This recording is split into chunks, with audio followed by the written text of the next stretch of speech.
ਬਿਸਮਿल्लाहिर्रहमानिर्रहीम ਤੇ अस्सलाम वालेकुम। 1 ਅਪ੍ਰੈਲ ਪਾਕਿਸਤਾਨ ਦੇ ਵਿੱਚ ਬੁੱਧ ਦੀ ਦੁਪਹਿਰ ਤੇ ਅੱਜ ਦੇ ਪੰਜਾਬੀ ਵੀਲੌਗ 'ਚ ਚੜ੍ਹਦੇ ਤੇ ਲਹਿੰਦੇ ਪੰਜਾਬ ਦੇ ਸੱਜਣਾ ਤੇ ਮਿੱਤਰਾਂ, ਭੈਣਾਂ ਤੇ ਭਰਾਵਾਂ, ਮਾਵਾਂ ਤੇ ਬਜ਼ੁਰਗਾਂ ਨੂੰ ਜੀ ਆਇਆਂ। ਸਭ ਤੋਂ ਪਹਿਲੇ ਆਸਿਮ ਮੁਨੀਰਜ਼ ਡਿਫੈਕਟੋ ਫਾਰਮ 47 ਮਿਲਟਰੀ ਰਾਜ ਡੇ 123। ਹੁਣ ਚੱਲਨੇ ਜ਼ਰਾ ਅੱਜ ਦੀਆਂ ਗੂੜੀਆਂ ਨਿੱਘੀਆਂ ਤੇ ਸੰਘਣੀਆਂ ਖਬਰਾਂ ਵਾਲੇ ਪਾਸੇ। ਜਿਹੜੀ ਪਹਿਲੀ ਖਬਰ ਤੁਹਾਡੇ ਸਾਹਮਣੇ ਰੱਖਣੀ ਉਹ ਮੁਬਾਰਕਾਂ ਦੇਣੀਆਂ ਨੇ ਤੁਹਾਨੂੰ। ਪਾਕਿਸਤਾਨ ਨੰਬਰ 1 ਆਉਂਦਾ ਜਾ ਰਿਹਾ ਆਪਣੇ ਕੰਮ 'ਚ।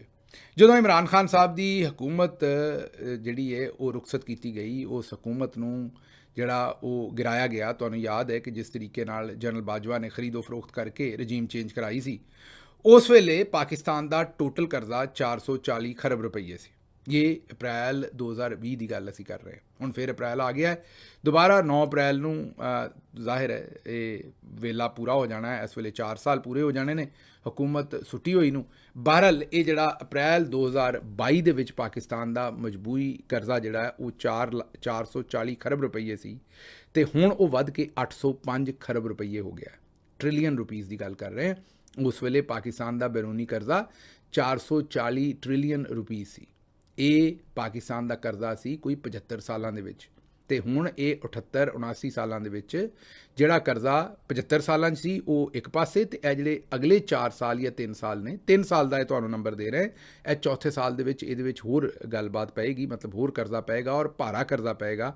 ਜਦੋਂ ਨੰਬਰ ਇਸ ਸਾਲ ਦੇ ਆਉਣਗੇ ਤਾਂ ਇਹ ਮੇਰਾ ਖਿਆਲ ਰਿਕਾਰਡ ਸਾਰੇ ਤੋੜ ਦੇਣਗੇ। ਲੇਕਿਨ ਅਗਰ ਪਿਛਲੇ ਸਾਲ ਤੱਕ ਦੇ ਰਿਕਾਰਡ ਵੀ ਦੇਖੀਏ ਤਾਂ 3 ਸਾਲ ਦੇ ਵਿੱਚ ਇਹਨਾਂ ਨੇ ਕੋਈ ਤਕਰੀਬਨ 365 ਖਰਬ 365 ਟ੍ਰਿਲੀਅਨ ਰੁਪੀਜ਼ ਦਾ ਜਿਹੜਾ ਉਹ ਕਰਜ਼ਾ ਪਾਕਿਸਤਾਨ ਦੇ ਉੱਤੇ ਝਾੜ ਦਿੱਤਾ। ਮੁਬਾਰਕਾਂ ਤੇ ਬਣਦੀਆਂ ਨੇ। ਹਰ ਪਾਕਿਸਤਾਨੀ ਜਿਹੜਾ ਉਹਦੇ 'ਤੇ ਔਸਤਨ 3,33,000 ਰੁਪਈਆ ਮਜ਼ੀਦ ਕਰਜ਼ਾ ਜਿਹੜਾ ਇਹਨਾਂ ਨੇ ਝਾੜ ਦਿੱਤਾ। ਮਤਲਬ ਕਿ ਤੁਹਾਡੀ ਖੱਟੀ ਕੋਈ ਹੋਈ ਹੈ ਜਾਂ ਨਹੀਂ ਹੋਈ, ਲੇਕਿਨ ਤੁਸੀਂ ਸਾਰਿਆਂ ਨੇ 3,33,000 ਰੁਪਈਆ ਮਜ਼ੀਦ ਕਰਜ਼ਾ ਵਾਪਸ ਕਰਨਾ ਹੈ। ਅਕਸਰ ਅਸੀਂ ਇਹੀ ਸੋਚਦੇ ਹਾਂ ਪਿੰਡਾਂ 'ਚ ਬੈਠੇ ਜਿਹੜੇ ਸਾਡੇ ਜ਼ਿਮੀਂਦਾਰ ਨੇ ਤੇ ਦੂਜੇ ਬੰਦੇ ਨੇ ਵੀ ਇਹ ਸਰਕਾਰ ਨੇ ਕਰਜ਼ਾ ਲਿਆ, ਸਾਡਾ ਇਹਦੇ ਨਾਲ ਕੀ ਲੈਣ ਦੇਣਾ। ਨਾ, ਵੇਖਦੇ ਹੋ ਨਾ ਕਿ ਜ਼ਿੰਦਗੀ ਤੰਗ ਤੋਂ ਤੰਗ ਹੁੰਦੀ ਜਾ ਰਹੀ ਹੈ। ਜਦੋਂ ਅੱਜ ਤੋਂ 20 ਸਾਲ ਪਹਿਲੇ ਜ਼ਿੰਦਗੀ ਐਡੀ ਤੰਗ ਨਹੀਂ ਸੀ, ਹੁਣ ਤੁਹਾਡੀ ਜ਼ਿੰਦਗੀ ਤੰਗ ਹੁੰਦੀ ਜਾ ਰਹੀ ਹੈ। ਅੱਜ ਤੋਂ 20 ਸਾਲ ਪਹਿਲੇ ਖਾਣ ਪੀਣ ਦਾ ਮਾਮਲਾ ਇਹੋ ਜਿਹਾ ਨਹੀਂ ਸੀ, ਰੋਟੀ ਦੇ ਲਾਲੇ ਇਹੋ ਜਿਹੇ ਨਹੀਂ ਸੀ, ਲੋਕਾਂ ਦੀ ਐਕਸੈਸ ਐਜੂਕੇਸ਼ਨ ਨੂੰ ਐਡੀ ਭੈੜੀ ਨਹੀਂ ਸੀ, ਹੈਲਥ ਨੂੰ ਐਡੀ ਭੈੜੀ ਨਹੀਂ ਸੀ। ਜੋ ਸੂਰਤ ਹਾਲ ਹੁਣ ਬਣਦੀ ਜਾ ਰਹੀ ਹੈ, ਦਿਨ ਬ ਦਿਨ ਤੁਹਾਡੀ ਗਰਦਨ ਦੇ ਇਰਦ ਗਿਰਦ ਸ਼ਿਕੰਜਾ ਟਾਈਟ ਹੁੰਦਾ ਜਾ ਰਿਹਾ। ਹੁਣ ਇਹ ਵੀ ਸੋਚਣਾ ਪੈਂਦਾ ਵੀ ਇੱਕ ਵੇਲੇ ਦੀ ਰੋਟੀ ਖਾ ਲਈ ਮਾੜੇ ਬੰਦੇ ਨੂੰ, ਦੂਜੇ ਵੇਲੇ ਦੀ ਕਿੱਥੋਂ ਖਾਣੀ ਹੈ। ਇਹ ਸੂਰਤ ਹਾਲ ਟਾਈਟ ਹੁੰਦੀ ਜਾ ਰਹੀ ਹੈ। ਹਰ ਗੁਜ਼ਰਦੇ ਦਿਨ ਦੇ ਨਾਲ ਗੁਜ਼ਾਰਾ ਕਰਨਾ ਔਖਾ ਹੁੰਦਾ ਜਾ ਰਿਹਾ। ਉਹਦੀ ਵਜ੍ਹਾ ਕੀ ਹੈ ਕਿ ਹਕੂਮਤ ਕਰਜ਼ੇ 'ਤੇ ਕਰਜ਼ਾ ਲਈ ਜਾ ਰਹੀ ਹੈ ਅਤੇ ਤੁਹਾਡੀ ਕਰੰਸੀ ਡੀਵੈਲਿਊ ਹੁੰਦੀ ਜਾ ਰਹੀ ਹੈ। ਤੁਹਾਡੇ ਉੱਤੇ ਇਨਫਲੇਸ਼ਨ ਦਾ, ਮਹਿੰਗਾਈ ਦਾ ਅਤੇ ਇਹਨਾਂ ਕਰਜ਼ਿਆਂ ਨੂੰ ਵਾਪਸ ਕਰਨ ਦਾ ਜਿਹੜਾ ਬੋਝ ਹੈ ਉਹ ਚੜ੍ਹਦਾ ਜਾ ਰਿਹਾ। ਇਸ ਵਜ੍ਹਾ ਤੋਂ ਤੁਹਾਡੀ ਜ਼ਿੰਦਗੀ ਮੁਸ਼ਕਿਲ ਹੁੰਦੀ ਜਾ ਰਹੀ ਹੈ। ਇਹ ਜਿਹੜੇ ਬਾਜੀ ਦੇ ਸਾਰੀਆਂ ਤੁਸੀਂ ਮਾਮਲਾਤ, ਉਹਨਾਂ ਦੇ ਜਹਾਜ਼ ਅਤੇ ਉਹਨਾਂ ਦੀ ਜਿਹੜੀ ਟਸ਼ਨ ਵੇਖਦੇ ਹੋ ਸਾਰੇ ਵੀ ਪੁਲਿਸ ਦੀਆਂ ਵਰਦੀਆਂ ਬਦਲ ਗਈਆਂ, ਫਲਾਨੀ ਸ਼ੈ ਹੋ ਗਈ, ਸਫਾਈਆਂ ਬੜੀਆਂ ਜੀ ਪਹਿਲੇ ਨਾਲੋਂ ਬਹੁਤ ਚੰਗੀ ਸਫਾਈ, ਇਹ ਵੀ ਅਕਸਰ ਵੇਚੀ ਜਾਂਦੀ ਗੱਲ। ਹੁਣ ਮੈਨੂੰ ਪਤਾ ਲੱਗਾ ਕਿ ਫੈਸਲਾਬਾਦ ਦੇ ਨਾਲ ਛੋਟਾ ਜਿਹਾ ਸ਼ਹਿਰ ਸਮੁੰਦਰੀ ਹੈ, ਉਹਦਾ ਸ਼ਾਇਦ ਸਾਲ ਦਾ 4 ਅਰਬ ਰੁਪਈਏ ਦਾ ਠੇਕਾ ਹੈ। ਕਿੰਨੇ ਦਾ? 4 ਅਰਬ ਰੁਪਈਏ ਦਾ ਠੇਕਾ ਹੈ ਉਹਦਾ ਸਫਾਈ ਦਾ ਸਾਲ ਦਾ। ਹੁਣ ਮੈਨੂੰ ਇਹ ਦੱਸੋ ਵੀ ਪਹਿਲੇ ਅਗਰ ਉੱਥੇ ਕੋਈ 50 ਕਰੋੜ ਲੱਗਦਾ ਹੋਏਗਾ, ਹੁਣ ਉੱਥੇ ਅਗਰ 4 ਅਰਬ ਰੁਪਈਆ ਲਾਤਾ ਤਾਂ ਕੋਈ ਤਾਂ ਫਰਕ ਨਜ਼ਰ ਆਉਣਾ ਹੈ, ਮਾਰਜਨਲ ਫਰਕ ਤਾਂ ਨਜ਼ਰ ਆਉਣਾ ਹੈ। ਲੇਕਿਨ ਇਹ ਨਹੀਂ ਤੁਹਾਨੂੰ ਨਜ਼ਰ ਆ ਰਿਹਾ ਵੀ ਦੂਜੇ ਪਾਸੇ ਤੁਹਾਡੇ 'ਤੇ ਕਰਜ਼ਾ ਕਿੰਨਾ ਚੜ੍ਹ ਰਿਹਾ। ਸ਼ਹਿਬਾਜ਼ ਸ਼ਰੀਫ ਸਾਹਿਬ ਜਦੋਂ 2008 'ਚ ਆਏ ਸਨ ਅਤੇ ਲਾਹੌਰ 100 ਕਰੋੜ ਰੁਪਈਏ 'ਚ ਤਕਰੀਬਨ ਪੂਰਾ ਸਾਲ ਸਾਫ਼ ਹੁੰਦਾ ਸੀ। ਉਹਨਾਂ ਨੇ ਆ ਕੇ ਉਹਨੂੰ 1700 ਕਰੋੜ ਕਰ ਦਿੱਤਾ। ਹੁਣ ਕਿੰਨਾ ਹੈ? ਇਹ ਤੋਂ ਉੱਤੋਂ ਕਈ ਗੁਣਾ ਜ਼ਿਆਦਾ ਹੋ ਗਿਆ ਹੋਣਾ ਨਾ, ਉਹ ਵੀ ਨੰਬਰ ਰੱਖਾਂਗੇ ਤੁਹਾਡੇ ਸਾਹਮਣੇ। ਇਹ ਸਿਰਫ ਤੁਹਾਨੂੰ 2008 ਦੀ ਗੱਲ ਦੱਸ ਰਹੇ। ਹੁਣ ਜਿੱਥੇ 100 ਕਰੋੜ ਖਰਚ ਹੋ ਰਿਹਾ ਹੋਵੇ ਉੱਥੇ 1700 ਕਰੋੜ ਖਰਚ ਹੋਵੇ, ਕੋਈ ਬਿਹਤਰੀ ਤਾਂ ਹੋਏਗੀ, ਜ਼ਾਹਿਰ ਹੈ ਥੋੜ੍ਹੀ ਬਹੁਤ ਬਿਹਤਰੀ ਹੋਏਗੀ, ਲੇਕਿਨ ਕਿਸ ਕੀਮਤ 'ਤੇ ਬਿਹਤਰੀ ਹੋ ਰਹੀ ਹੈ। ਇਹ ਤਾਂ ਯਾਦ ਕਰੋ ਜਿਸ ਵੇਲੇ ਅੰਗਰੇਜ਼ ਬਹਾਦਰ ਇੱਥੇ ਆਇਆ ਸੀ, ਉਹਨਾਂ ਨੇ ਇੱਥੇ ਰੇਲਵੇ ਲਾਈਨਾਂ ਵੀ ਬਣਾਈਆਂ, ਪੋਸਟ ਆਫਿਸ ਵੀ ਬਣਾਇਆ। ਪਹਿਲੇ ਨਾਲੋਂ ਤਾਂ ਮਾਮਲਾਤ ਉਹਨਾਂ ਨੇ ਬਿਹਤਰ ਕੀਤੇ ਸੀ, ਅਤੇ ਫਿਰ ਅਸੀਂ ਉਹਨਾਂ ਕੋਲ ਆਜ਼ਾਦੀ ਕਿਉਂ ਲਈ ਸੀ? ਕਿਉਂਕਿ ਉਹ ਬਿਹਤਰੀ ਜਿਸ ਕੀਮਤ ਦੇ ਉੱਤੇ, ਮਸਲਾ ਅਗਰ ਤੁਸੀਂ ਹਿਸਟਰੀ ਦੀ ਕੋਈ ਕਿਤਾਬ ਚੁੱਕ ਕੇ ਪੜ੍ਹਦੇ ਹੋ ਤਾਂ ਤੁਹਾਨੂੰ ਇਹ ਪਤਾ ਲੱਗੇਗਾ ਕਿ ਜਿਸ ਵੇਲੇ ਅੰਗਰੇਜ਼ ਬਹਾਦਰ ਨੇ ਇੱਥੇ ਰੇਲ ਦੀ ਪਟੜੀ ਵਿਛਾਈ ਸੀ, ਅਤੇ ਉਹ ਕੋਈ ਆਪਣੇ ਪੱਲਿਓਂ ਨਹੀਂ ਸੀ ਵਿਛਾਈ। ਉਹਨਾਂ ਨੇ ਬਰਤਾਨੀਆ ਦੇ ਔਰ ਅਮਰੀਕਾ ਦੇ ਔਰ ਸਾਰੇ ਮੁਲਕਾਂ ਦੇ ਜਿਹੜੇ ਯੂਰਪੀਅਨ ਮੁਲਕ ਸਨ, ਉੱਥੇ ਜਿਹੜੇ ਬੜੇ ਬੜੇ ਸਾਹੂਕਾਰ ਸਨ, ਉਹਨਾਂ ਨੂੰ ਕਿਹਾ ਸੀ ਵੀ ਇੱਥੇ ਇਨਵੈਸਟ ਕਰੋ ਅਤੇ ਤੁਹਾਨੂੰ ਇੱਥੋਂ ਹੀ ਪੈਸਾ ਕਮਾ ਕੇ ਵਾਪਸ ਦਿਆਂਗੇ।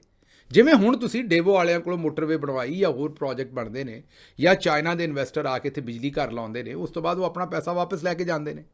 ਬਿਲਕੁਲ ਇਸੇ ਤਰੀਕੇ ਨਾਲ ਉਹਨਾਂ ਨੇ, ਕਿਉਂਕਿ ਉਹਨਾਂ ਨੇ ਕਬਜ਼ਾ ਕੀਤਾ ਸੀ ਉਸ ਵੇਲੇ ਲਾਰਜਰ ਇੰਡੀਆ ਦੇ ਉੱਤੇ, ਉਹਨਾਂ ਕਿਹਾ ਵੀ ਇੱਥੇ ਆ ਕੇ ਟ੍ਰੇਨ ਦੀ ਪਟੜੀ ਬਣਾਓ। ਪਟੜੀ ਕਿਉਂ ਬਣਵਾਉਣੀ ਸੀ? ਹੁਣ ਤੁਹਾਨੂੰ ਕਈਆਂ ਨੂੰ ਇਹ ਲੱਗਦਾ ਹੋਏਗਾ ਵੀ ਤੁਹਾਡੇ ਵਾਸਤੇ ਟ੍ਰੇਨਾਂ ਚਲਾਉਣ ਵਾਸਤੇ ਪਟੜੀ ਬਣਾਉਣੀ ਸੀ। ਨਹੀਂ, ਜਿਸ ਤਰ੍ਹਾਂ ਹੁਣ ਤੁਹਾਡੇ ਫੈਸਲਾਬਾਦ ਟੈਕਸਟਾਈਲ, ਹੁਣ ਤੇ ਖੈਰ ਉਹ ਵੀ ਕੋਈ ਨਾ ਰਹਿ ਗਿਆ, ਹੁਣ ਤੇ ਉੱਥੋਂ ਵੀ ਸਾਰੀ ਇੰਡਸਟਰੀ ਜਿਹੜੀ ਹੈ ਉਹ ਬੰਗਲਾਦੇਸ਼ ਜਾ ਰਹੀ ਹੈ ਤੇ ਕਿਤੇ ਜਾ ਰਹੀ ਹੈ। ਲੇਕਿਨ ਬਹਰਹਾਲ ਕਿਸੇ ਜ਼ਮਾਨੇ ਦੇ ਵਿੱਚ ਉਹਦੀ ਵੀ ਜ਼ਾਹਿਰ ਹੈ ਬੜੀ ਗੱਲ ਸੀ। ਲੇਕਿਨ ਜਿਸ ਵੇਲੇ ਲਾਰਜਰ ਇੰਡੀਆ ਸੀ ਤੇ ਇਸ ਤਰ੍ਹਾਂ ਦੀ ਇੰਡਸਟਰੀ ਸਾਰੀ ਮਾਨਚੈਸਟਰ UK 'ਚ ਲੱਗੀ ਸੀ। ਜ਼ਾਹਿਰ ਹੈ ਅਗਰ ਉੱਥੇ ਪਾਵਰ ਲੂਮਸ ਲੱਗੀਆਂ ਸਨ, ਇੰਡਸਟਰੀ ਲੱਗੀ ਸੀ, ਕੱਪੜਾ ਬਣਦਾ ਸੀ, ਤੇ ਉਹਦੇ ਵਾਸਤੇ ਰੂਹ ਚਾਹੀਦੀ ਸੀ, ਰੂਈ ਚਾਹੀਦੀ ਸੀ। ਉਹ ਅਗਰ ਤੁਸੀਂ ਇਜਿਪਟ ਤੋਂ ਲੈਣੀ ਹੈ, ਕਿਤੇ ਹੋਰ ਲੈਣੀ, ਤੇ ਪੈਸੇ ਦੇਣੇ ਪੈਣੇ ਸੀ। ਇੱਥੇ ਕਿਉਂਕਿ ਗੁਲਾਮ ਸਾਂ ਸੀ ਤੇ ਆਪਣੀ ਮਰਜ਼ੀ ਦੇ ਪੈਸੇ ਦੇ ਕੇ ਅੰਗਰੇਜ਼ ਨੇ ਚੁੱਕ ਕੇ ਲੈ ਕੇ ਜਾਣੀ ਸੀ। ਕਪਾਹ ਚੁੱਕਣ ਵਾਸਤੇ ਉਸ ਖਾਸ ਖਿੱਤੇ ਜਿੱਥੇ ਕਪਾਹ ਹੁੰਦੀ ਹੈ ਉੱਥੋਂ ਕੋਈ ਐਸਾ ਟਰਾਂਸਪੋਰਟੇਸ਼ਨ ਦਾ ਸਿਸਟਮ ਵੀ ਬਣਾਉਣਾ ਪੈਣਾ ਸੀ। ਇਸ ਵਾਸਤੇ ਫਿਰ ਰੇਲਵੇ ਦੀਆਂ ਪਟੜੀਆਂ ਬਣਾਈਆਂ ਗਈਆਂ ਸਨ ਤਾਂ ਕਿ ਜਿਹੜੀਆਂ ਅਜਨਾਸ ਨੇ, ਜਿਹੜੀਆਂ ਜ਼ਰਈ ਅਜਨਾਸ ਨੇ, ਉਹ ਤੁਹਾਡੇ ਕੋਲੋਂ ਚੁੱਕ ਕੇ ਲੈ ਕੇ ਜਾਈਆਂ ਜਾਣ। ਜਿਹੜੀ ਵੀ ਨੋਨ ਹਿਸਟਰੀ ਹੈ ਲਾਰਜਰ ਇੰਡੀਆ ਦੀ, ਉਹਦੇ ਵਿੱਚ ਉਨੇ ਕਹਿਤ ਨਹੀਂ ਪਏ, ਭੁੱਖ ਨਾਲ ਬੰਦੇ ਉਨੇ ਨਹੀਂ ਮਰੇ ਜਿੰਨੇ ਇੰਡੀਅਨ, ਲਾਰਜਰ ਇੰਡੀਅਨ ਦੀ ਗੱਲ ਹੈ ਜਿਹਦੇ ਵਿੱਚ ਅੱਜ ਦਾ ਇੰਡੀਆ, ਬੰਗਲਾਦੇਸ਼ ਤੇ ਪਾਕਿਸਤਾਨ ਸੀ।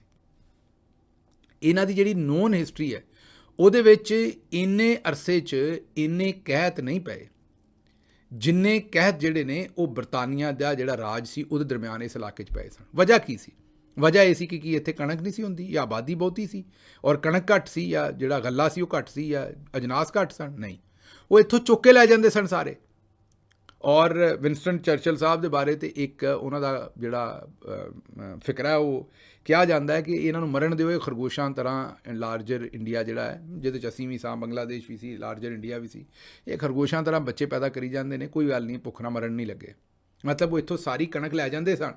ਔਰ ਫਿਰ ਇੱਕ ਮੌਕੇ 'ਤੇ ਇਸ ਤਰ੍ਹਾਂ ਵੀ ਹੋਇਆ ਕਿ ਕਣਕ ਹੈ ਸੀ ਇੱਥੇ ਸਾਹੂਕਾਰਾਂ ਦੇ ਕੋਲ, ਲੇਕਿਨ ਇਨਫਲੇਸ਼ਨ ਇੰਨੀ ਹੋ ਗਈ ਸੀ, ਗੁਰਬਤ ਇੰਨੀ ਹੋ ਗਈ ਸੀ, ਇੰਨਾ ਸੱਕ ਆਊਟ ਕਰ ਲਿਆ ਸੀ ਪਾਕਿਸਤਾਨ ਨੂੰ, ਇੰਨਾ ਬੁਰੇ ਤਰੀਕੇ ਨਾਲ ਲੁੱਟਿਆ ਸੀ ਬ੍ਰਿਟਿਸ਼ ਅੰਪਾਇਰ ਨੇ ਪਾਕਿਸਤਾਨ ਨੂੰ ਔਰ ਲਾਰਜਰ ਇੰਡੀਆ ਨੂੰ। ਪਾਕਿਸਤਾਨ ਕਹਿ ਰਿਹਾ ਉਸ ਵੇਲੇ ਤੇ ਤਿੰਨੋਂ ਮੁਲਕ ਇਕੱਠੇ ਹੀ ਸਨ ਕਿ ਲੋਕਾਂ ਕੋਲ ਅਨਾਜ ਇੱਥੇ ਪਾਕਿਸਤਾਨ ਦੇ ਵਿੱਚ ਜਾਂ ਇੰਡੀਆ ਜਾਂ ਬੰਗਲਾਦੇਸ਼ ਇਸ ਇਲਾਕੇ 'ਚ ਮੌਜੂਦ ਸੀ, ਖਰੀਦਣ ਜੋਗੇ ਪੈਸੇ ਨਹੀਂ ਸੀ ਹੈਗੇ। ਇਸ ਲਈ ਹੁਣ ਇਹ ਜਦੋਂ ਕਰਜ਼ੇ ਤੁਹਾਡੇ 'ਤੇ ਚੜ੍ਹਦੇ ਨੇ, ਮਤਲਬ ਜਦੋਂ ਇਮਰਾਨ ਖਾਨ ਦੀ ਹਕੂਮਤ ਸੀ ਤੇ 440 ਖਰਬ 440 ਟ੍ਰਿਲੀਅਨ ਸੀ, ਇਹਨਾਂ ਨੇ ਹੁਣ 365 ਟ੍ਰਿਲੀਅਨ ਜਿਹੜਾ ਉਹ ਸਿਰਫ 3 ਸਾਲ ਦੇ ਵਿੱਚ ਐਡ ਕਰ ਦਿੱਤਾ। ਜੋ 75 ਸਾਲ ਦੇ ਵਿੱਚ ਸੀ ਉਹਨਾਂ ਕਰਜ਼ਾ ਉਹਨਾਂ ਨੇ 3 ਸਾਲਾਂ 'ਚ ਪਾ ਦਿੱਤਾ। ਹੁਣ ਤੁਸੀਂ ਇੱਧਰੋਂ ਸੁਣਨੀ, ਇੱਧਰੋਂ ਕੱਢ ਦੇਣੀ ਹੈ। ਇਹ ਤੁਹਾਡੀਆਂ ਹੱਡੀਆਂ ਦਾ ਸੁਰਮਾ ਬਣਾ ਕੇ ਤੁਹਾਨੂੰ ਵਾਪਸ ਪੈਸੇ ਦੇਣੇ ਪੈਣੇ ਨੇ। ਇਹ ਤੁਹਾਨੂੰ ਮੈਂ ਤਾਰੀਖ ਵੀ ਦੱਸੀ ਹੈ ਕਿ ਜਦੋਂ ਅੰਗਰੇਜ਼ ਬਹਾਦਰ ਆਇਆ ਤੇ ਉਹਨੇ ਇੱਥੇ ਜਦੋਂ ਰੇਲ ਦੀਆਂ ਪਟੜੀਆਂ ਵਿਛਵਾਈਆਂ, ਤੇ ਅਗਰ ਤਾਰੀਖ ਚੁੱਕ ਕੇ ਪੜ੍ਹੋਗੇ ਤਾਂ ਤੁਹਾਨੂੰ ਪਤਾ ਲੱਗੇਗਾ ਕਿ ਫੀ ਮੀਲ ਉਸ ਵੇਲੇ ਜਿਹੜੀ ਰੇਲ ਦੀ ਪਟੜੀ ਅਮਰੀਕਾ 'ਚ ਬਣ ਰਹੀ ਸੀ ਉਹ ਅੱਧੀ ਕੀਮਤ 'ਤੇ ਬਣ ਰਹੀ ਸੀ, ਇੰਡੀਆ ਦੇ ਉੱਤੇ ਡਬਲ ਕੀਮਤ 'ਤੇ ਬਣ ਰਹੀ ਸੀ। ਹਾਲਾਂਕਿ ਇੱਥੇ ਮਜ਼ਦੂਰੀ ਵੀ ਘੱਟ ਦੇ ਰਹੇ ਸਨ ਬਣਾਉਣ ਵਾਲਿਆਂ ਨੂੰ। ਫਿਰ ਵਜ੍ਹਾ ਕੀ ਸੀ? ਕਿਉਂਕਿ ਉਹ ਜਿਹੜੇ ਇਨਵੈਸਟਰ ਸਨ, ਸਾਹੂਕਾਰ ਸਨ, ਜਿਨ੍ਹਾਂ ਦਾ ਪੈਸਾ ਲਿਆ ਕੇ ਇੱਥੇ ਇਨਵੈਸਟ ਕੀਤਾ ਸੀ, ਉਹ ਜਿਹੜੇ ਗੋਰਾ ਬਹਾਦਰ ਨੇ, ਸਾਹਿਬ ਬਹਾਦਰ ਨੇ ਆਪਣੇ ਲੋਕਾਂ ਦਾ ਪੈਸਾ ਲਾਰਜਰ ਇੰਡੀਆ ਦੇ ਵਿੱਚ ਰੇਲ ਦੀਆਂ ਪਟੜੀਆਂ ਬਣਵਾਉਣ ਵਾਸਤੇ ਇਨਵੈਸਟ ਕੀਤਾ ਸੀ। ਉਹਨਾਂ ਨੂੰ ਰੇਟ ਇਹੋ ਜਿਹਾ ਦਿੱਤਾ ਸੀ ਜਿਹੋ ਜਿਹੇ ਰੇਟ ਇੱਥੇ ਹੁਣ ਇਸ ਵੇਲੇ ਸ਼ਰੀਫ ਖਾਨਦਾਨ ਨੇ ਬਿਜਲੀ ਘਰਾਂ ਦੇ ਜਿਸ ਵੇਲੇ ਐਗਰੀਮੈਂਟ ਕੀਤੇ ਨੇ, ਤੇ ਉਹਨਾਂ ਨੂੰ ਜਿਹੜੇ ਰੇਟ ਦਿੱਤੇ ਨੇ ਉਸੇ ਤਰ੍ਹਾਂ ਦੇ ਰੇਟ ਅੰਗਰੇਜ਼ ਬਹਾਦਰ ਨੇ ਦਿੱਤੇ ਸਨ। ਜਿਸ ਤਰ੍ਹਾਂ ਉਹ ਲੁੱਟ ਕੇ ਲੈ ਗਿਆ ਸੀ ਉਸੇ ਤਰ੍ਹਾਂ ਇਹ ਸਾਰੇ ਹੁਣ ਲੁੱਟ ਕੇ ਲੈ ਕੇ ਜਾ ਰਹੇ ਨੇ। ਲੇਕਿਨ ਤੁਸੀਂ ਆਰਾਮ ਨਾਲ ਸੱਤੂ ਪੀ ਕੇ ਸੋਤੇ ਹੋ, ਤੁਹਾਨੂੰ ਲੱਗਦਾ ਹੈ ਵੀ ਇਹ ਸਰਕਾਰ ਦਾ ਕੰਮ ਹੈ, ਸਰਕਾਰ ਦੇ ਪੈਸੇ ਨੇ, ਸਰਕਾਰ ਲੈ ਕੇ ਜਾ ਰਹੀ ਹੈ, ਸਾਨੂੰ ਇਹਦੇ ਨਾਲ ਕੀ ਲੈਣ ਦੇਣ। ਅੱਗੇ ਚੱਲਦੇ ਖੈਰ, ਇਹ ਖਬਰ ਤੇ ਹੋ ਗਈ। ਅਗਲੀ ਖਬਰ ਇਹ ਹੈ ਕਿ ਯੂਰੀਆ ਜਿਹੜਾ ਹੈ ਉਹ ਹਾਫਿਜ਼ ਸਾਹਿਬ ਦੀ ਵਜ੍ਹਾ ਤੋਂ ਮਿਲ ਰਿਹਾ ਹੈ। ਵੈਸੇ ਤਾਂ ਤੁਹਾਨੂੰ ਪਤਾ ਹੈ ਕਿ ਯੂਰੀਆ ਕਿੱਥੋਂ ਕਿੱਥੋਂ ਨਿਕਲਦਾ ਹੈ, ਲੇਕਿਨ ਬਹਰਹਾਲ ਅਲੀ ਪਰਵੇਜ਼ ਮਲਕ ਸਾਹਿਬ ਜਿਹੜੇ ਨੇ ਉਹ ਕਹਿੰਦੇ ਨੇ, ਜਿਹੜੇ ਇਸ ਵੇਲੇ ਪੈਟਰੋਲੀਅਮ ਮਿਨਿਸਟਰ ਨੇ, ਉਹ ਕਹਿੰਦੇ ਨੇ ਕਿ ਯੂਰੀਆ ਹਾਫਿਜ਼ ਸਾਹਿਬ ਦੀ ਮਿਹਨਤ ਦੀ ਵਜ੍ਹਾ ਤੋਂ ਮਿਲ ਰਿਹਾ ਹੈ। ਪਾਕਿਸਤਾਨ ਦੇ ਵਿੱਚ ਫਰਟੀਲਾਈਜ਼ਰ ਸੈਕਟਰ ਨੂੰ ਇਹਨਾਂ ਨੇ ਪ੍ਰੋਟੈਕਟ ਕੀਤਾ ਅਤੇ ਯੂਰੀਆ ਸਾਨੂੰ ਜਿਹੜਾ ਇਸ ਵਜ੍ਹਾ ਤੋਂ ਮਿਲ ਰਿਹਾ। ਮੈਨੂੰ ਇਹ ਦੱਸੋ ਕਿ ਪਾਕਿਸਤਾਨ ਦੇ ਵਿੱਚ ਅਗਰ ਯੂਰੀਆ ਸ਼ਾਰਟ ਹੋਇਆ ਜਾਂ ਅਗਰ ਮਿਲ ਰਿਹਾ ਹੈ ਤੇ ਇਹ ਕੀ ਕੀਨੀਆ ਦੇ ਸਦਰ ਨੇ ਇੱਥੇ ਪ੍ਰੋਵਾਈਡ ਕਰਨਾ, ਜਾਂ ਵਜ਼ੀਰ ਆਜ਼ਮ ਨੇ, ਜਾਂ ਆਰਮੀ ਚੀਫ ਨੇ? ਜਦੋਂ ਕਬਜ਼ਾ ਇਕਤਦਾਰ ਤੇ ਸਾਰਾ ਆਸਿਮ ਮੁਨੀਰ ਨੇ ਕੀਤਾ ਹੈ ਤੇ ਪੁੱਛ ਪ੍ਰਤੀਤ ਵੀ ਇਹਨਾਂ ਦੀ ਹੋਣੀ। ਅਗਰ ਯੂਰੀਆ ਇੱਥੇ ਬਣ ਗਿਆ ਹੈ, ਮੇਰਾ ਮਤਲਬ ਉਹ ਗੈਸ ਸ਼ੈਸ ਫਰਟੀਲਾਈਜ਼ਰ ਨੂੰ ਲੱਭ ਗਈ ਹੈ, ਤੇ ਉਹਦਾ ਹੁਣ ਕੀ ਮੇਰਾ ਮਤਲਬ ਸਿਰ ਤੇ ਚੁੱਕ ਲਈਏ? ਇਕਤਦਾਰ ਆਸਿਮ ਮੁਨੀਰ ਸਾਹਿਬ ਨਹੀਂ ਕਰ ਰਿਹਾ ਇੱਥੇ, ਮਤਲਬ ਉਹ ਬਿਲਾ ਸ਼ਿਰਕ ਤੇ ਗੈਰ ਇਸ ਵੇਲੇ ਬਾਦਸ਼ਾਹ ਬਣੇ ਨੇ ਤੇ ਆਉਂਦੇ ਨੇ ਵੀ ਯੂਰੀਆ ਜਿਹੜਾ ਨਾ ਉਹਨਾਂ ਦੀ ਵਜ੍ਹਾ ਤੋਂ ਦਿੱਤਾ ਹੈ। ਇਸ ਤਰ੍ਹਾਂ ਲੱਗ ਰਿਹਾ ਜਿਸ ਤਰ੍ਹਾਂ ਕਿਸੇ ਕੀਨੀਆ ਦੇ ਸਦਰ ਦੀ ਗੱਲ ਹੋ ਰਹੀ ਵੀ ਉਹ ਬੜਾ ਆਸਾਨ ਕਰ ਦਿੱਤਾ ਉਹਨਾਂ ਨੇ, ਇੱਥੇ ਕੋਈ ਸ਼ੈ ਸਾਨੂੰ ਜਿਹੜੀ ਦੇ ਦਿੱਤੀ। ਅੱਛਾ ਜੀ, ਇਸਲਾਮਾਬਾਦ ਪੁਲਿਸ ਦਾ ਅਨੋਖਾ ਕਾਰਨਾਮਾ ਤੁਹਾਡੇ ਸਾਹਮਣੇ ਰੱਖ ਦਈਏ। ਉਹਨਾਂ ਨੇ ਇੱਕ ਐਸਾ ਮੁਕੱਦਮਾ ਜਿਹਦੇ 'ਚੋਂ ਅਦਾਲਤ ਇਮਰਾਨ ਖਾਨ ਨੂੰ ਪਹਿਲਾਂ ਹੀ ਬਰੀ ਕਰ ਚੁੱਕੀ ਹੈ, ਇਹ ਗੌਰ ਨਾਲ ਸੁਣਨਾ ਹੈ। ਇੱਕ ਐਸਾ ਮੁਕੱਦਮਾ ਜਿਹੜਾ ਚੱਲਿਆ, ਜਿਹਦਾ ਟਰਾਇਲ ਚੱਲਿਆ ਔਰ ਇਮਰਾਨ ਖਾਨ ਨੂੰ ਅਦਾਲਤ ਨੇ ਉਹਦੇ 'ਚੋਂ ਬਰੀ ਕਰ ਦਿੱਤਾ।